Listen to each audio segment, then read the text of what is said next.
Good morning. This is Chloe Dawn, sitting in with Giovanni Gallucci and Alexis Parker. And this is the Daily Trend Report. Morning, Chloe. Morning, you two. Coffee finally cooperated out here. Today we've got clean label and the one word that just went worthless on a can. The overland rig that suddenly got a lot more attainable, and why search ate the hashtag's lunch. Three good ones. Chloe, you're up. So Grok flagged this one, and it's been rattling around in my head all morning. Beyond Meat put out a ready-to-drink protein called Beyond Immerse, and it just became the first RTD protein beverage to earn Clean Label Project verification. First one. Of any protein drink on the shelf. First one. And set the brand aside for a second because the signal is bigger than Beyond Meat. The word clean on a label is now worth just about nothing. Because everybody prints it. Everybody prints it.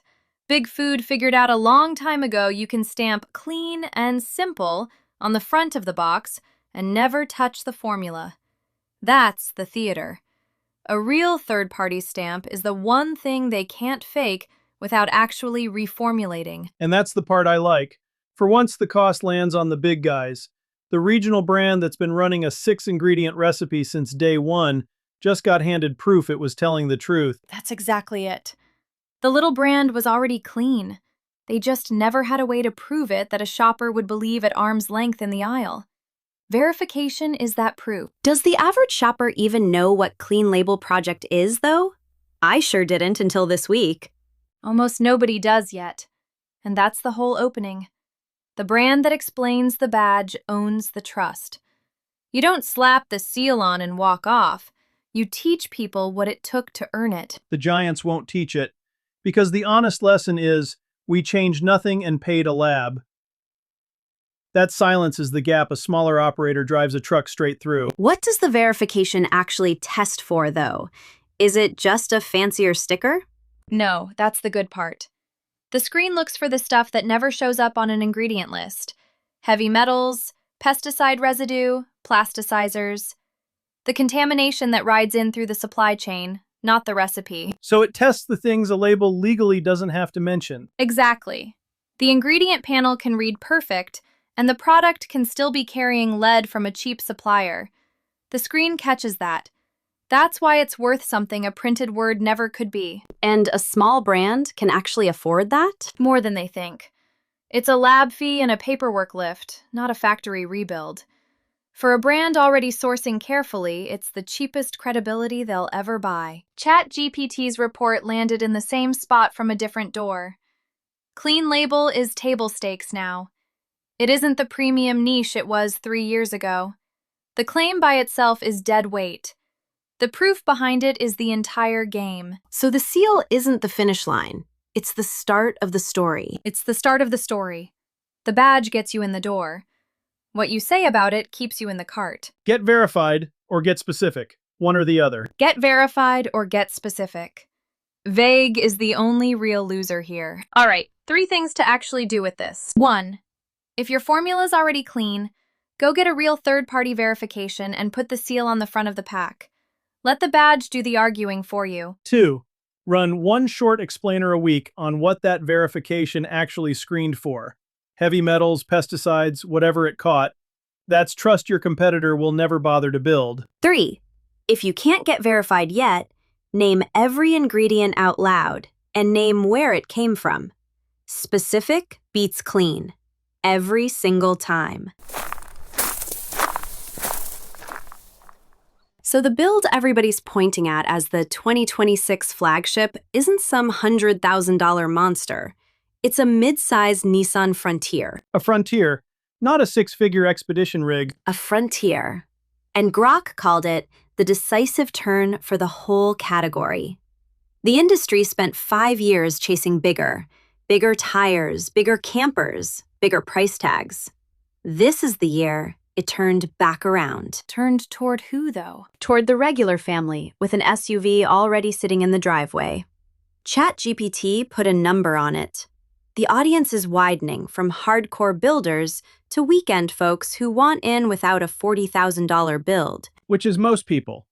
The maximalist with the matching aluminum boxes was always a tiny slice. Loud online, small at the register. Loud online, small at the register. That's the trap the gear brands fell into. They built for the guy posting the build, not the family actually buying. So the marketing's been aimed at the wrong person the whole time. Mostly, yeah. The hero shot is always a rig nobody you know can afford. Meanwhile, the mom with a CRV and 3 kids wants a rooftop tent and a way to make coffee at a trailhead, and nobody's talking to her. And she's the better customer. She buys gear, she buys food, she buys the vehicle add-ons, and she brings 2 more families next year. That's the buyer who spreads. The family trip touches every category at once. The solo hardcore mission touches one. And the money follows. The weekend family finances a rooftop tent on a card. They don't drop 40 grand on a build. Smaller ticket, way more buyers. Soft goods win in that world. Tents, awnings, storage, the camp kitchen, the stuff that bolts onto a car you already own. So the brands selling the $100,000 dream are selling to a shrinking room. Shrinking and already crowded. The growth is the entry level, and almost nobody's making content for the person standing at the entrance, nervous, with a stock SUV. That nervous first-timer is the whole market right now. Reassure her and you've got a customer for 15 years. There's a clean label crossover in there too, honestly. The camp kitchen is where the food and the outdoor stuff meet. It is. And the brand that says, you don't need the 6-figure rig, here's how to do it with what you've already got, wins the decade.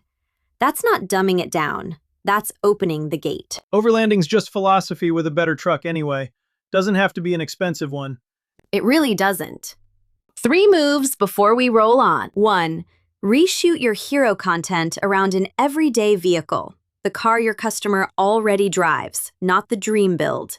Show the trip, not the trophy. 2. Build a starter guide for the weekend family. What you actually need for a first overnight and what you can skip. Be the brand that lets people in. 3. Bundle for the camp kitchen. Pair the gear with simple, clean food they can cook at the trailhead. 2 audiences, 1 cart. Every report this morning kept circling the same shift in how people find anything. Search moved inside the apps. ChatGPT said it flat out. If your content isn't written to be found by a search query, you're invisible at the exact second somebody's deciding what to buy. And the hashtag finally died doing it. Pretty much. Grok had it plain. Keywords in your captions and your profile now beat hashtags for discovery.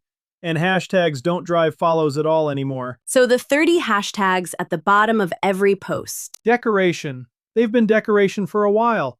People search best rooftop tent for a CRV right inside Instagram and TikTok now, the same way they'd hit Google.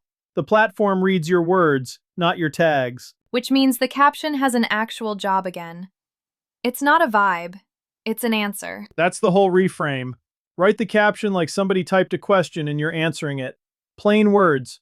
The words your customer actually uses. Not the clever industry words. Never the clever industry words. Gemini's report and ChatGPT both landed here. Write for the search, then write for the human. The first line is for the query. The rest is for the person. What about the profile itself? Same rule. Your name field and your bio are searchable real estate. Your real name plus what you actually do beats a cute tagline nobody would ever type into a search bar. What about video? Half of this is reels and short clips now. Same game, deeper. The apps transcribe your audio and index it. So what you say out loud in the first 5 seconds is searchable text now. Say the keyword. Don't just show it. So the on-screen text and the spoken words both count. Both count. Plus the caption, plus the cover frame. 4 shots at the same search. Most people waste all 4 on a clever hook nobody's looking for. And once they find you, the small, engaged audience does the rest. That's the back half. Get found by the search, then keep the few who care. 1,000 people who searched for exactly what you do beats 100,000 who scrolled past by accident. It's almost old-fashioned. We're back to keywords. We are. The audience never came for the hashtags. They came with a question. We just spent 10 years decorating instead of answering. And the brands that answer plainly are the ones that show up at the buying moment. Every time. The big accounts are still stuffing tags. The smart operators writing one clear sentence a real person would search. Here's what to actually do with all that. 1. Write your first caption line as the answer to a question your customer would type. Plain words, no cleverness. 2. Put what you do in searchable words in your name field and your bio. Not a tagline, the actual thing. 3. Tear down the hashtag wall. Trade it for 2 or 3 real keywords woven into the sentence. The search box inside the app is reading the words now. That's the report. If your organic social feels like shouting into a void, that's the thing I fix. I build organic social strategy for outdoor lifestyle and clean label brands, and for operators who'd rather sound like a person than a press release. That's Gallucci.net. If you want a hand, it's gallucci.net or DM at gallucci.net on Instagram or LinkedIn. Thanks for riding along. Talk tomorrow.